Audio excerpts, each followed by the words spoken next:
আসসালামু আলাইকুম। সবাইকে শুভ সকাল জানিয়ে আমাদের সুন্দর একটি সকাল উপভোগ করার জন্য হাতির ঝিলের উদ্দেশ্যে বেরিয়ে পড়লাম। হাতির ঝিলের ওয়াটার বাসের স্ট্যান্ডে বাবাই খুব পছন্দ করে, তাই বাবাইকে নিয়ে সেখানে পৌঁছে গেলাম। বাবাই ওয়াটার বাসের স্ট্যান্ড ও আশেপাশের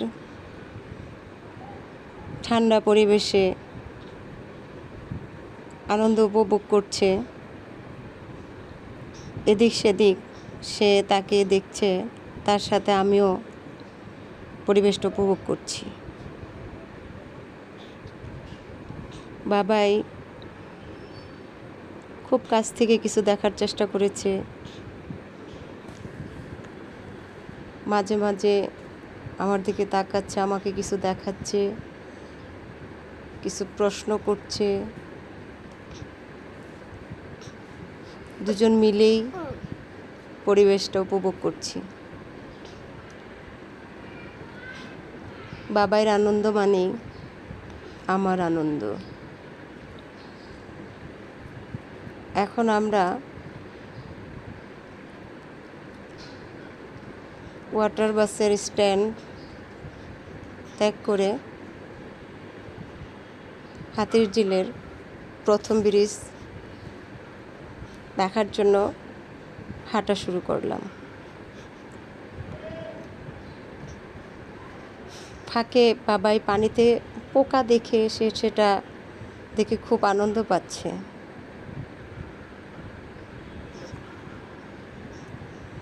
আসলে ছোট মানুষ, সে যা দেখে তাই তার ভালো লাগে। ভিতরে তো এখনো কোনো ভয় কাজ করে না। বাবাই আর আমি হাঁটতে হাঁটতে ব্রিজে কাছাকাছি চলে আসছি।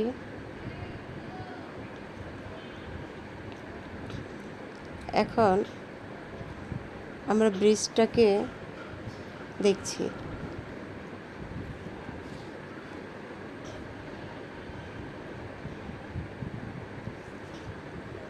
হঠাৎ করে আমাদের স্কুলের এক প্রাক্তন ছাত্র এসে হাজির হলেন আমাদের মাঝে। দুজনেই কিছু কথা বলছিলাম। আমার দেখা সেই লাস্ট ব্যাচের ছাত্রটি আজ ইউনিভার্সিটির ছাত্র, মাশাআল্লাহ। সে অস্ট্রেলিয়া যাওয়ার জন্য প্রসেসিং করছে। সেই কথাই দুজনে বলছিলাম।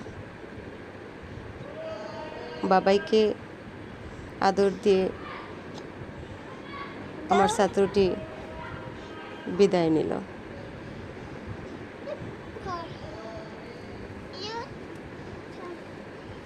এখন আমরা হাতির ঝিলের প্রথম ব্রিজে দাঁড়িয়ে দৃশ্য দেখে বাসায় ফেরার উদ্দেশ্যে হাঁটছি। এত সুন্দর এবং নীরব পরিবেশ উপভোগ করতে হলে সবাইকেই সকালবেলা আসতে হবে, ভোরে। তাছাড়া এত ঠান্ডা পরিবেশ পাওয়া খুবই কষ্টকর। আর ছুটির দিন হলে তো আরও সুন্দর পরিবেশ, যেমন আজ।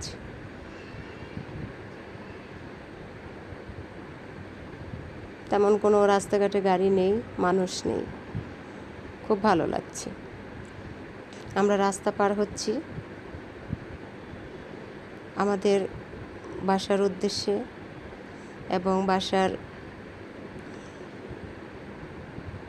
গন্তব্যে প্রায় পৌঁছে গেছি।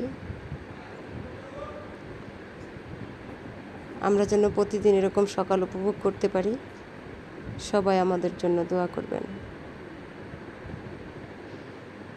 ইনশাআল্লাহ। আবারও কথা হবে, দেখা হবে।